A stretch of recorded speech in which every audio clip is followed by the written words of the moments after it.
ಶ್ರೀಕೃಷ್ಣ ಪರಮಾತ್ಮ ಭಗವದ್ಗೀತೆಯಲ್ಲಿ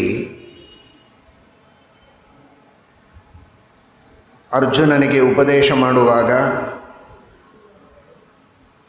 ಭಕ್ತಿಯ ಪ್ರಾಶಸ್ತ್ಯವನ್ನು ತಿಳಿಸಿಕೊಟ್ಟಿದ್ದಾನೆ. ಭಕ್ತಿಯ ಅವಶ್ಯಕತೆಯನ್ನು ತಿಳಿಸಿದ್ದಾನೆ.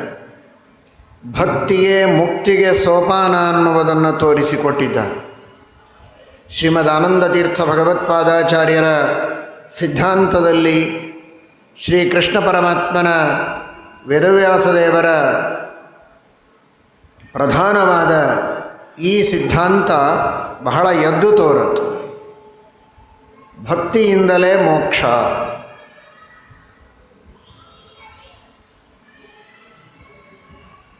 ಜ್ಞಾನದಿಂದ ಮೋಕ್ಷ ಅಂತ ಅನೇಕ ಕಡೆಗೆ ಉಂಟು, ಅದು ಸತ್ಯ.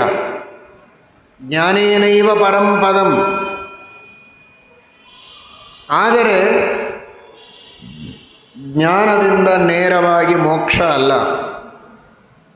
ಜ್ಞಾನದಿಂದ ಭಕ್ತಿ, ಭಕ್ತಿಯಿಂದ ಭಗವಂತನ ಪ್ರಸಾದ, ಪ್ರಸಾದದಿಂದ ಮೋಕ್ಷ. ದೇವರೇನು ಅಂತ ತಿಳಿದರೆ ಸಾಲದು. ದೇವರೇನು ಅಂತ ತಿಳಿದ ಮೇಲೆ ಅಂತಹ ದೇವರಲ್ಲಿ ಪ್ರೀತಿಯನ್ನು ಮಾಡಬೇಕು. ಅದು ಭಕ್ತಿ. ದೇವರು ಸರ್ವೋತ್ತಮ, ಸ್ವತಂತ್ರ, ಸರ್ವಕರ್ತ, ಗುಣಪೂರ್ಣ, ನಿರ್ದೋಷ, ಜಗತ್ತಿನ ಸೃಷ್ಟಿ ಸ್ಥಿತಿ ಲಯ ನಿಯಮನಾದಿಗಳಿಗೆ ಕಾರಣ ಅಂತ ತಿಳಿಯಲೇಬೇಕು. ಈ ರೀತಿ ಶಾಸ್ತ್ರಗಳಿಂದ ತಿಳಿದರೆ ಮಾತ್ರ ಸಾಲದು. ಭಗವಂತನನ್ನು ಧ್ಯಾನ ಮಾಡಿ ಆ ಧ್ಯಾನ ಪರಿಪಕ್ವವಾದಾಗ ಆ ಪರಮಾತ್ಮನ ಸಾಕ್ಷಾತ್ಕಾರವನ್ನೂ ಮಾಡಿಕೊಳ್ಳಬೇಕು. ಸಾಕ್ಷಾತ್ಕಾರ ಮಾಡಿಕೊಂಡ ಮೇಲೆ ಆ ಭಗವಂತನಲ್ಲಿ ಏನೊಂದು ಅತೀ ಪರಿಪಕ್ವವಾದ ಭಕ್ತಿ ಬರುತ್ತೆ. ಅಂತಹ ಭಕ್ತಿಯಿಂದ ಮೋಕ್ಷವನ್ನು ಹೊಂದುವುದಕ್ಕೆ ಸಾಧ್ಯ ಇದೆ. ನಿರವಧಿಕಾನಂತಾನವದ್ಯ ಕಲ್ಯಾಣ ಗುಣಗಣತ್ವ ಜ್ಞಾನಪೂರ್ವಕ ಸ್ವಾತ್ಮಾತ್ಮೀಯ ಸಮಸ್ತ ವಸ್ತುಭ್ಯ ಅನೇಕ ಗುಣಾಧಿಕ ಅಂತರಾಯ ಸಹಸ್ರೇಣಾಪಿ ಅಪ್ರತಿಬದ್ಧ ನಿರಂತರ ಪ್ರೇಮ ಪ್ರವಾಹ ಭಕ್ತಿ ಅಂತ ಟೀಕಾಕೃತ್ಪಾದರು ಶ್ರೀಮನ್ಯಾಯಸುಧಾ ಗ್ರಂಥದಲ್ಲಿ ಹೇಳುವಂಥದ್ದು. ಪ್ರಪಂಚದೊಳಗೆ ತಾನು ತನ್ನಲ್ಲಿ, ತನ್ನವರಲ್ಲಿ, ತನ್ನ ವಸ್ತುಗಳಲ್ಲಿ ಮಾಡುವ ಪ್ರೇಮಕ್ಕಿಂತಲೂ ಸಾವಿರ ಸಾವಿರ ಪಟ್ಟು ಹೆಚ್ಚು ಪ್ರೀತಿಯನ್ನು ಭಗವಂತನಲ್ಲಿ ಮಾಡಬೇಕು. ವಿಪರೀತವಾದ ಅವಸ್ಥೆ ಇವತ್ತು ಪ್ರಪಂಚದಲ್ಲಿ ಎಲ್ಲ ಕಡೆಗೆ ಕಾಣಿಸ್ತದೆ. ನಮ್ಮೆಲ್ಲರಲ್ಲಿ, ಎಲ್ಲರಲ್ಲಿ ಮಾಡುವ ಪ್ರೀತಿಗಿಂತಲೂ ಬಹಳ ಅಲ್ಪ ಮಟ್ಟದ ಪ್ರೀತಿಯನ್ನು ದೇವರ ಬಗ್ಗೆ ಮಾಡ್ತಾ ಇರ್ತಾರೆ. ತಕ್ಕ ಮಟ್ಟಿಗೆ ತಾನು ಮೊದಲು, ಆಮೇಲೆ ತನ್ನವರು, ಕೊನೆಗೆ ದೇವರು. ಇದೆಲ್ಲ ಅಂತಾರೆ ಟೀಕಾಕೃತ್ಪಾದರು. ಸ್ವಾತ್ಮಾತ್ಮೀಯ ಸಮಸ್ತ ವಸ್ತುಭ್ಯ ಅನೇಕ ಗುಣಾಧಿಕ. ಬಹಳ ಬಹಳ ಪಟ್ಟು ಹೆಚ್ಚಾದ ಭಕ್ತಿಯನ್ನು ಭಗವಂತನಲ್ಲಿ ಮಾಡಬೇಕು. ನಾನು ನನ್ನ ಮೇಲೆ ಪ್ರೀತಿಯನ್ನು ಮಾಡ್ತೇನಲ್ಲ, ನಾನು ಇದ್ದದ್ದೇ ದೇವರಿಂದ, ನಾನು ಅನ್ನುವ ತಿಳುವಳಿಕೆ ನನಗೆ ಬಂದದ್ದೇ ದೇವರಿಂದ, ನಾನು ನಾನಾಗಿ ಮಾಡಬೇಕಾದ ಕರ್ತವ್ಯ ಕರ್ಮಗಳನ್ನು ಮಾಡುವ ಶಕ್ತಿ ಸಾಮರ್ಥ್ಯಗಳು ನನಗೆ ಬಂದದ್ದು ದೇವರಿಂದ. ಹೀಗಿರುವಾಗ ಇಷ್ಟೇಕೆ ನನ್ನ ಮೇಲೆ ನನಗೆ ಪ್ರೀತಿ ಬಂದದ್ದು ದೇವರಿಂದ. ನಾನು ನನ್ನ ಮೇಲೆ ಪ್ರೀತಿ ಮಾಡುವುದಕ್ಕೆ ಕಾರಣ ಏನು? ದೇವರು. ಸ್ವಾತ್ಮನೋಪಿ ಪ್ರಿಯತಾಂ ಹರಿಹಿ ಆಪಾದಯೇತ್. ದೇವರು ನನಗೆ ನಾನು ಬೇಕಾದವ ಅಂತ ಮಾಡಿದ್ದಕ್ಕೆ ನಾನು ನನಗೆ ಬೇಕಾದವನಾಗಿದ್ದೇನೆ. ನನಗೆ ನಾನೂ ಅಪ್ರಿಯನಾಗಬಹುದು. ಏನು ಹುಚ್ಚಾಪಟ್ಟೆ ಮಾತನಾಡ್ತೀರಾ? ನನಗೆ ನಾನು ಅಪ್ರಿಯನಾಗೋದು ಅಂದ್ರೇನು? ಬೇರೆ ಯಾರೋ ಪ್ರಿಯರಾಗ್ಬೋದು, ಅಪ್ರಿಯರಾಗ್ಬೋದು. ಒಂದು ವಸ್ತು ಇವತ್ತು ಬೇಕಾಗ್ಬೋದು, ನಾಳೆ ಬೇಡ ಆಗ್ಬೋದು, ಅದು ಬೇರೆ ವಿಷಯ. ಆದರೆ ಪ್ರತಿಯೊಬ್ಬ ವ್ಯಕ್ತಿಗೂ ತನಗೆ ತಾನು ಯಾವಾಗಲೂ ಬೇಕಾದವನೇ. ಶ್ರೀಮದಾಚಾರ್ಯರಂತಾರೆ, ನಿನಗೆ ನೀನು ಅಷ್ಟು ಬೇಕಾದವನ? ಹೌದು, ನನಗೆ ನಾನು ಬಹಳ ಬೇಕಾದವ. ನಿನಗೆ ನೀನು ಅಷ್ಟು ಬೇಕಾದವನಾಗಿದ್ದರೆ ನಿನಗೆ ದುಃಖ ಆಗುವ ಕೆಲಸವನ್ನು ನೀನು ಮಾಡಬಾರದಲ್ಲ. ಹಾಗಾದರೆ ನಾವು ಯಾರ ಮೇಲೆ ಹೆಚ್ಚು ಪ್ರೀತಿ ಮಾಡಬೇಕು?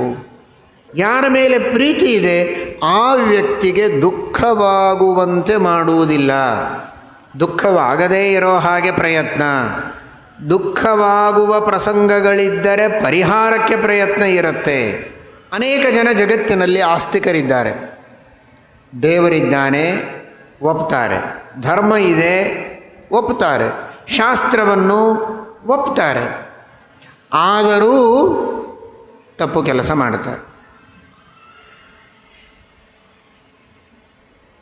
ಸಂಧ್ಯಾವಂದನೆ ಮಾಡದೇ ಇದ್ದರೆ ಮಹಾ ಅನರ್ಥ ಇದೆ ಗೊತ್ತು, ಆದರೂ ಬಿಡ್ತಾರೆ.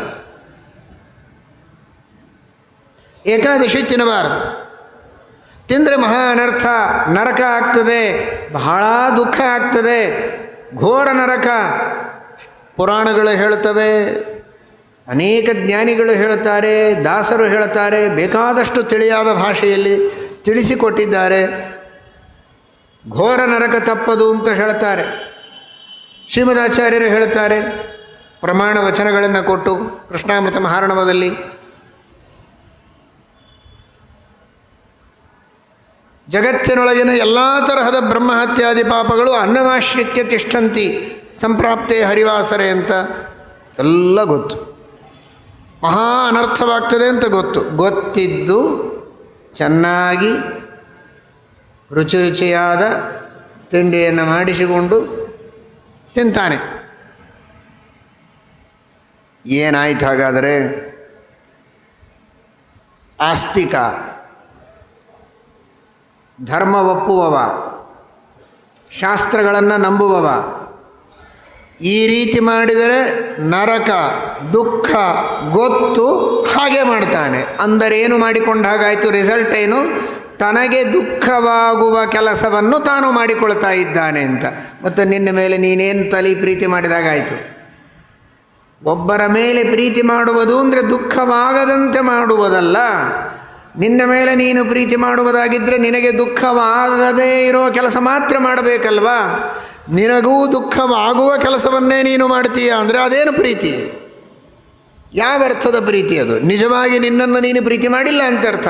ಹೌದಾ? ಹಾಗಾದರೆ ಯಾಕೆ ಹೀಗಾಯಿತು? ಅದು ಯಾಕೆ ಹಾಗಾಯಿತು ಅಂದರೆ ನಿನ್ನನ್ನು ನೀನು ಪ್ರೀತಿ ಮಾಡುವುದಕ್ಕೂ ನಿನಗೆ ಬರುವುದಿಲ್ಲ. ಅದನ್ನು ದೇವರು ಕೊಟ್ಟರೆ ನಿನಗೆ ಬರುತ್ತೆ, ಇಲ್ಲದೇ ಇದ್ದರೆ ಬರೋದಿಲ್ಲ. ಆದ್ದರಿಂದ ಭಗವಂತನ ಮೇಲೆ ನಾವು ಹೆಚ್ಚು ಪ್ರೀತಿ ಮಾಡಬೇಕು. ಯಾಕೆ ಅಂದರೆ ಅವನು ನನ್ನ ಮೇಲೆ ನನಗೆ ಪ್ರೀತಿ ಬರೋ ಹಾಗೆ ಮಾಡಿದ್ದಾನೆ. ತಕ್ಕ ಮಟ್ಟಿಗೆ ಕೆಲವೊಮ್ಮೆ ನಾನೂ ನನ್ನನ್ನು ಪ್ರೀತಿಸದಿರೋ ಪ್ರಸಂಗ ಬಂದೀತು. ಹಾಗೆ ಬರಬಾರದು. ಯಾವಾಗಲೂ ಧರ್ಮ ಮಾರ್ಗದಲ್ಲಿ ನಾನಿರಬೇಕು. ಶಾಸ್ತ್ರೋಕ್ತವಾದ ರೀತಿಯಲ್ಲಿ ದೇವರ ಪೂಜೆ, ಏಕಾದಶಿ ಉಪವಾಸ, ಪರೋಪಕಾರ, ತಂದೆ ತಾಯಿಗಳ ಸೇವೆ, ಸಜ್ಜನರ ಸೇವೆ ಇವುಗಳನ್ನು ಮಾಡ್ತಾ, ಶಾಸ್ತ್ರಗಳ ಅಧ್ಯಯನವನ್ನು ಮಾಡ್ತಾ ಸತ್ಕರ್ಮಾನುಷ್ಠಾನದಲ್ಲಿ ನಾನು ಸಾಗಬೇಕು. ಹಾಗೆ ಸಾಗಿದರೆ ನಿಜವಾಗಿ ನನ್ನನ್ನು ನಾನು ಪ್ರೀತಿಸಿದಂತೆ. ಆ ತರಹದ ಪ್ರೀತಿಯನ್ನೂ ನನಗೆ ದೇವರು ಕೊಡಲಿ. ಲೌಕಿಕ ವಿಷಯದಲ್ಲಿ ನನ್ನ ಮೇಲೆ ನನಗೆ ಪ್ರೀತಿ ಸಾಕಷ್ಟಿದೆ, ಚೆನ್ನಾಗಿದೆ. ಆದರೆ ಈ ಅಧ್ಯಾತ್ಮ ಮಾರ್ಗದಲ್ಲಿಯೂ ಕೂಡ ಆಸ್ತಿಕ್ಯದ ಹಿನ್ನೆಲೆಯಲ್ಲಿಯೂ ನನ್ನನ್ನು ನಾನು ಪ್ರೀತಿಸುವಂತೆ, ನನಗೆ ದುಃಖವಾಗದಂತೆ ನಾನು ನಡೆದುಕೊಳ್ಳುವುದಕ್ಕೆ ದೇವರ ಅನುಗ್ರಹ ಬೇಕು.